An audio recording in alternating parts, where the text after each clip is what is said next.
다니엘 4장. 느부갓네살 왕이 전국에 사는 민족과 언어가 다른 뭇 백성에게 다음과 같은 조서를 내렸다. 백성에게 평강이 넘치기를 바란다.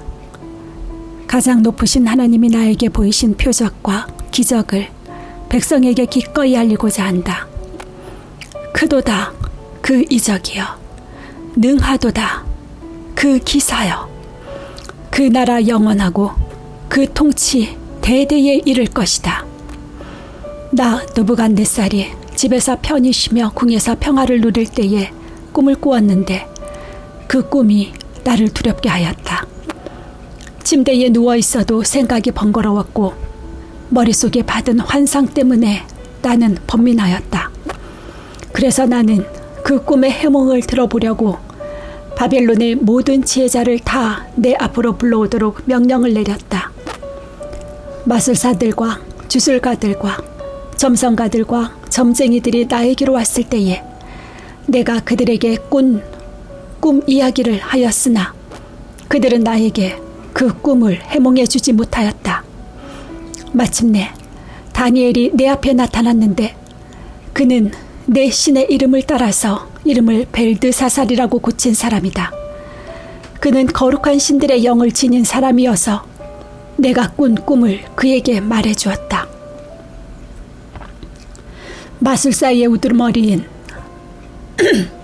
마술사의 우두머리인 벨드사살아, 네 안에는 거룩한 신들의 영이 있으니 어떤 비밀도 네게는 어렵지 않을 줄을 내가 안다. 내가 꾼 꿈을 해몽하여 보아라. 내가 침대에 누워 있을 때에 나의 머릿속에 나타난 환상은 이러하다. 내가 보니 땅의 한가운데 아주 높고 큰 나무가 하나 있는데 그 나무가 점점 자라서 튼튼하게 되고 그 높이가 하늘에 닿으니 땅 끝에서도 그 나무를 볼 수 있었다. 나무는 잎이 무성하여 아름답고 열매는 온 세상이 먹고도 남을 만큼 풍성하였다.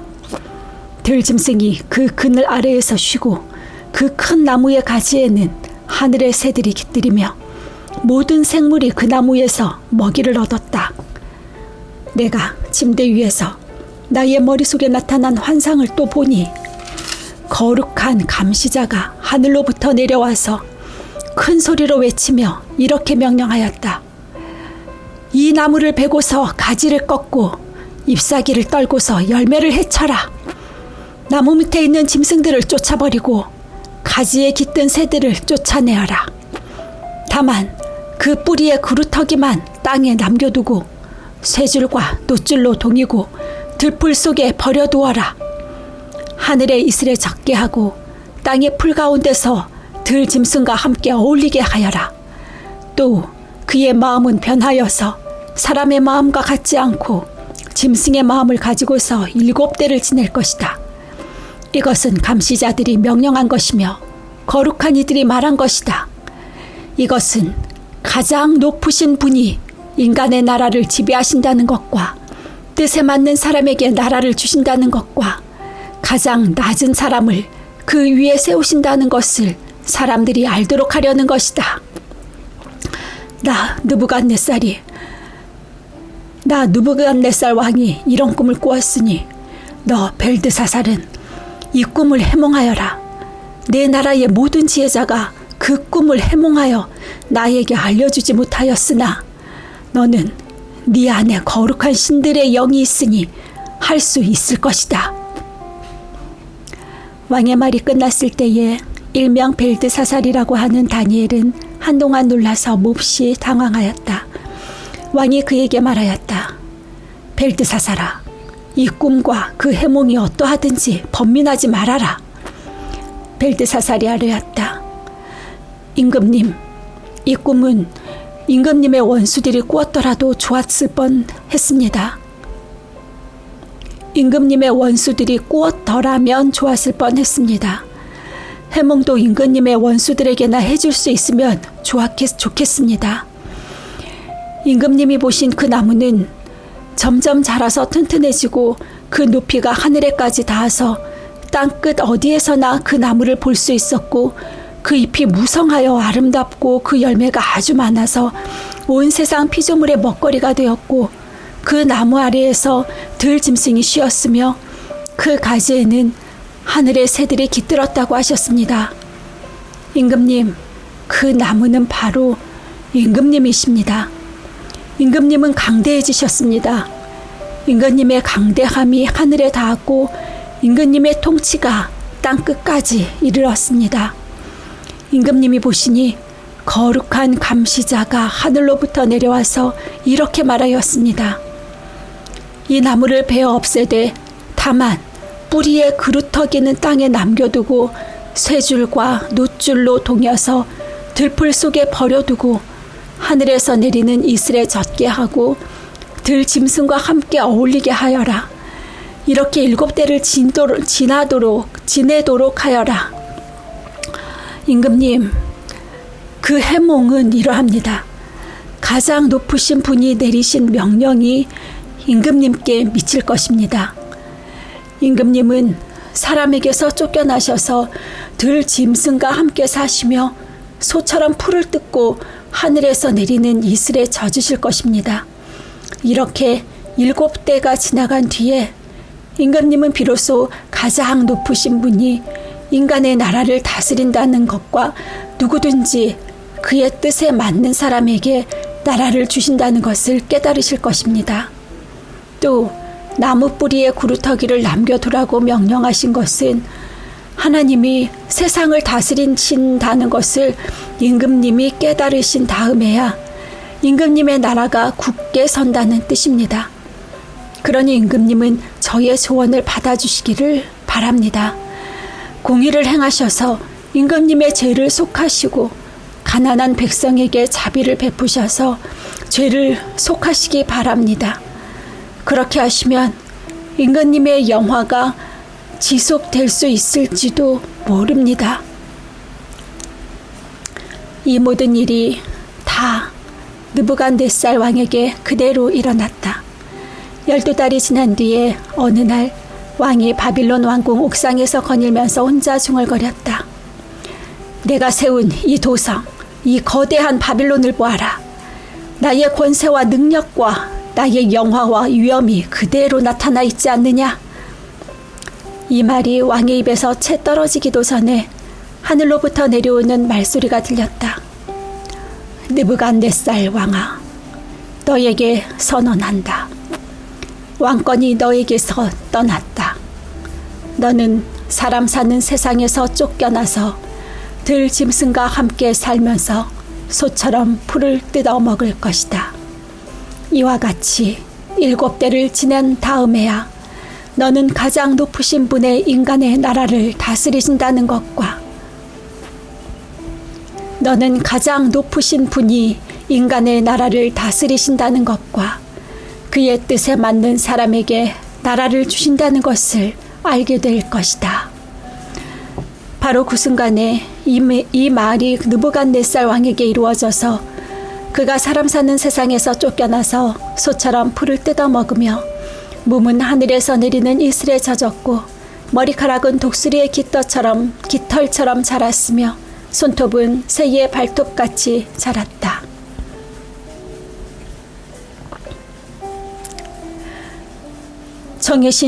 정해진 기간이 다 되어 나 느부갓네살은 하늘을 우러러보고서 정신을 되찾았고 그리고 가장 높으신 분을 찬송하고 영원하신 분을 찬양하며 그에게 영광을 돌렸다. 그의 통치 영원하고 그의 나라 대대로 이어진다.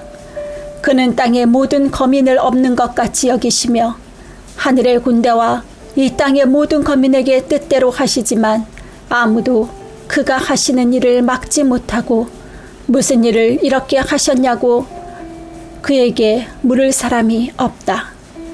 내가 정신을 되찾았을 때에 나의 명예와 위엄과 나라의 영화가 회복되었고 나의 고문관들과 대신들이 나를 찾아왔으며 나는 이전보다 더 큰 영예를 받으면서 왕위를 회복하였다. 이제 나 느부갓네살은 하늘의 왕을 찬양하고 높이며 그분에게 영광을 돌리는 바이다. 과연 그가 하시는 일은 모두 참되며 그의 모든 길은 공의로우니 그는 교만한 이를 낮추신다. 5장. 벨사살 왕이 귀한 손님 1000명을 불러서 큰 잔치를 베풀고 그 1000명과 더불어 술을 마셨다. 벨사살 왕은 술을 마시면서 명령을 내려서 그의 아버지 느부갓네살 왕이 예루살렘 성전에서 가져온 금그릇과 은그릇을 가져오게 하였다. 왕과 귀한 손님과 왕비들과 후궁들이 모두 그것으로 술을 마시게 할 참이었다. 그래서 예루살렘에 있는 하나님의 집 성전에서 가져온 금그릇들을 꺼내서 왕과 귀한 손님과 왕비들과 후궁들이 그것으로 술을 마셨다. 그들은 술을 마시고서 금과 은과 동과 철과 나무와 돌로 만든 신들을 찬양하였다. 그런데 바로 그때에 갑자기 사람의 손이 나타나더니 촛대 앞에 있는 왕궁 석고 벽 위에다가 글을 쓰기 시작하였다. 왕은 그 손가락이 글을 쓰는 것을 보고 있었다. 그러다가 왕의 얼굴빛이 창백해지더니 공포에 사로잡혀서 널쩍다리에 힘을 잃고 무릎을 서로 부딪히며 떨었다. 왕은 큰 소리로 외쳐서 주술가들과 점성가들을 불러오게 하였다. 그들이 들여왔을 때에 그는 바빌론의 지혜자들에게 말하였다. 누구든지 이 글자를 읽고서 그 뜻을 나에게 알려주는 사람은 자색 옷을 입히고 그 목걸이를 목에 걸어주며 이 나라의 셋째 가는 통치자로 삼겠다. 왕궁 지혜자들이 모두 나왔으나 아무도 그 글자를 읽는 사람이 없었고 그 뜻을 왕에게 알려주는 사람도 없었다. 벨사살 왕은 크게 낙심하여 얼굴빛이 변하였고 손님들도 당황하였다. 왕과 귀한 손님들의 고함 소리를 듣고서 왕의 어머니가 연회장으로 들어왔다. 왕의 어머니가 왕에게 말하였다. 임금님의 만수무강을 빕니다. 임금님은 너무 범민하지 마시고 얼굴에서 근심을 떨쳐버리시기 바랍니다. 임금님의 나라에 거룩한 신들의 영을 받은 한 사람이 있습니다. 그는 임금님의 아버지 때에 명철과 총명과 신들의 지혜와 같은 지혜를 가진 사람으로 알려진 인물입니다. 임금님의 아버지 느부갓네살 왕께서는 그 사람을 마술사들과 주술가들과 점성가들의 우두머리로 세우셨습니다. 그의 이름은 다니엘입니다. 그에게는 탁월한 정신과 지식과 꿈을 해몽하는 총명이 있어서 수수께끼도 풀었고 어려운 문제도 해결했습니다. 느부갓네살 왕은 그의 이름을 벨드사살이라고 부르셨습니다. 이제 다니엘을 불러보십시오. 그러면 그가 그 글자를 풀어서 임금님께 알려드릴 것입니다. 다니엘이 왕 앞에 나오니 왕이 다니엘에게 물었다. 그대가 바로 나의 부왕께서 유다에서 데려온 유다 포로 가운데 하나인 그 다니엘이란 사람이요? 나는 그대의 이야기를 들었소. 그대에게는 신들의 영이 있고 명철과 총명과 탁월한 지혜가 있다고 들었소. 내가 지혜자들과 주술가들을 이리로 불러와서 이 글자를 읽고서 내 앞에서 그 뜻을 알아내라고 하였으나 그들이 이 글자의 뜻을 나에게 풀이하여 주지 못하였소. 그러나 나는 그대가 글자를 해석할 수 있고 어려운 문제도 풀 수 있다고 들었소. 지금 그대가 이 글자를 읽고 나에게 뜻을 풀이하여 주면 그대에게 자색 옷을 입히고 목에 금목걸이를 걸어주고 이 나라에서 셋째 가는 통치자로 삼겠소. 다니엘이 왕 앞에서 아뢰었다. 임금님이 주시겠다는 선물은 거두시고 임금님이 내리실 상급은 다른 사람에게 주시기 바랍니다. 그럴지라도 저는 이 글자를 읽고서 그 뜻을 풀이하여 임금님께 알려드리겠습니다. 임금님, 가장 높으신 하나님이 임금님의 아버지 느부갓네살 왕께 나라와 큰 권세와 영광과 위엄을 주셨습니다. 하나님이 그에게 큰 권세를 주셨으므로 민족과 언어가 다른 뭇 백성들이 그 앞에서 떨면서 무서워하였으며 부친께서는 마음대로 사람을 죽이기도 하고 마음대로 사람을 살리기도 하고 마음대로 사람을 높이기도 하고 마음대로 사람을 낮추기도 하셨습니다. 그러나 부친께서 마음이 높아지고 생각이 거만해지셔서 교만하게 행동을 하시다가 왕위에서 쫓겨나서 명예를 잃으신 일이 있었습니다. 사람 사는 세상에서 쫓겨나시더니 그의 마음은 들짐승처럼 되셨고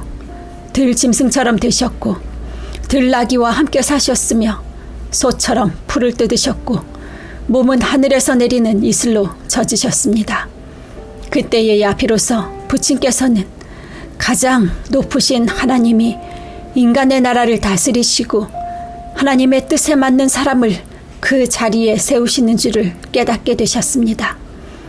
느부갓네살의 아드님이신 벨사살 임금님은 이 모든 일을 아시면서도 마음을 겸손하게 낮추지 않으시고 하늘의 임금이시오 주님이신 분을 거역하시고 스스로를 높이시며 하나님의 성전에 있던 그릇들을 가져오게 하셔서 임금님과 귀한 손님과 왕비들과 후궁들이 그것으로 술을 마시게 하셨습니다. 그리고 임금님은 보거나 듣거나 알지도 못하는 금과 은과 동과 새와 나무와 돌로 만든 신들을 찬양하시면서도 임금님의 호흡과 모든 길을 주장하시는 하나님께는 영광을 돌리지 않으셨습니다. 그러므로 하나님이 손을 보내셔서 이 글자를 쓰게 하신 것입니다. 기록된 글자는 바로 메네, 데겔과 바르신입니다. 그 글자를 해석하면 이러합니다. 메네는 하나님이 이미 임금님의 나라의 시대를 계산하셔서 그것이 끝나게 하셨다는 것이고, 데겔은 임금님이 저울에 달리셨는데 무게가 부족함이 드러났다는 것이고, 바르신은 임금님의 왕국이 둘로 나뉘어서 메데와 페르시아 사람에게 넘어갔다는 뜻입니다. 벨사살은 곧 명령을 내려서 다니엘에게 자색 옷을 입히고 그의 목에 금 목걸이를 걸어주었으며 그를 그 나라의 셋째 가는 통치자로 삼았다. 바로 그날 밤에 바벨로니아의 벨사살 왕은 살해되었고 메데 사람 다리우스가 그 나라를 차지하였다. 다리우스의 나이는 62살이었다. 6장.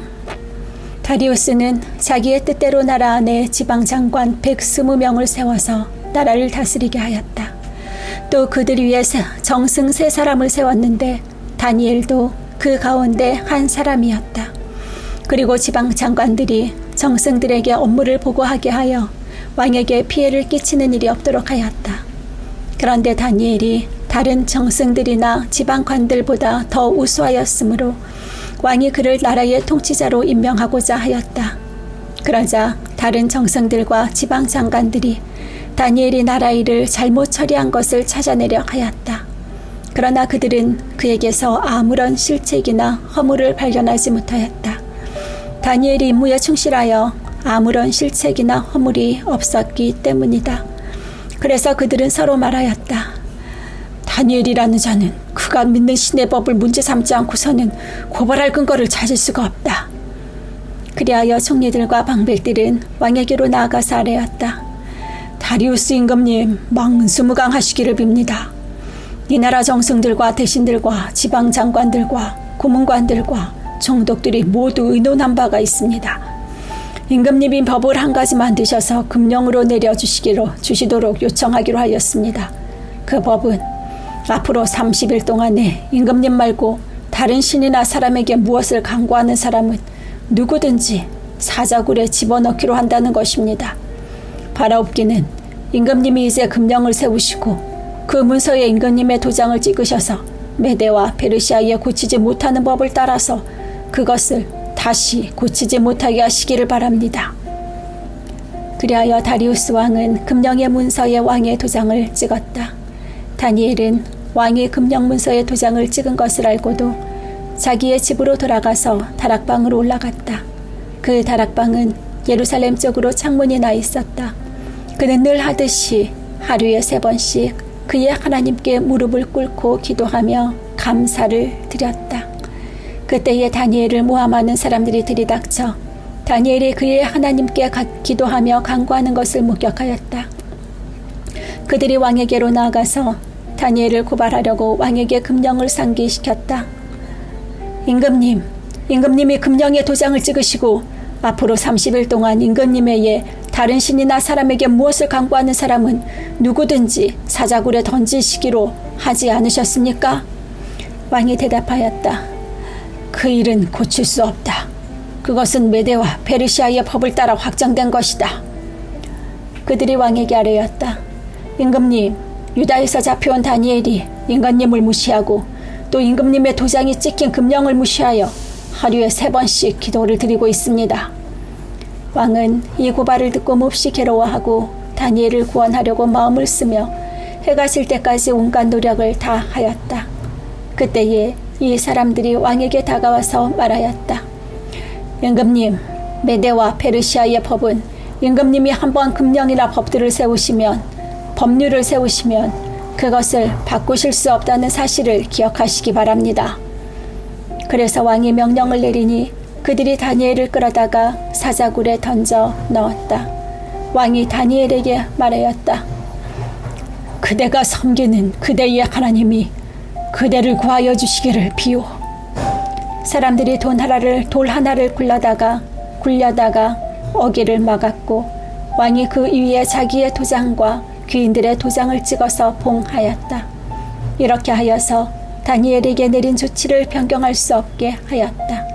그 뒤에 왕은 궁전으로 돌아가서 그날 밤을 뜬 눈으로 지새우며 먹지도 마시지도 않고 즐거운 일은 아무것도 하지 못하게 하였다. 이튿날 동이 틀 때에 왕은 일어나는 길로 곧 사자굴로 갔다. 그 굴 가까이에 이르러서 왕은 슬픈 목소리로 외치며 다니엘에게 말하였다.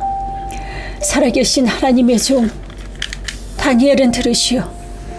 그대가 늘 섬기는 그대의 하나님이 그대를 사자들로부터 구해 주셨소.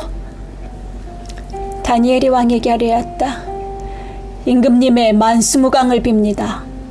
나의 하나님이 천사를 보내셔서 사자들의 입을 막으셨으므로 사자들이 나를 해치지 못하였습니다. 그것은 하나님 앞에서 나에게는 죄가 없다는 사실이 드러났기 때문입니다. 임금님, 나는 임금님께도 죄를 짓지 않았습니다. 왕이 매우 기뻐하면서 다니엘을 굴에서 끌어올리도록 명령하니 사람들이 다니엘을 굴에서 끌어올렸다. 그가 자기 하나님을 신뢰하였기 때문에 그에게는 아무런 상처도 찾아볼 수 없었다. 왕이 명령을 내려서 다니엘을 헐뜯은 사람들을 데려오게 하고 그들과 그 자식들과 아내들을 사자굴에 던져 넣으니 그들이 굴 밑바닥에 닿기도 전에 사자들이 그들을 움켜서 그 뼈까지 부서뜨렸다. 그때에 다리우스 왕은 전국에 사는 민족과 언어가 다른 뭇 백성에게 조사를 내렸다. 내 백성에게 평화가 넘치기를 바란다. 내가 다음과 같은 법령을 공포한다. 내 나라에서 나의 통치를 받는 모든 백성은 반드시 다니엘이 섬기는 하나님을 공경하고 두려워하여야 한다. 살아계신 하나님이 영원히 다스리신다. 그 나라는 멸망하지 않으며 그의 권세 무궁하다.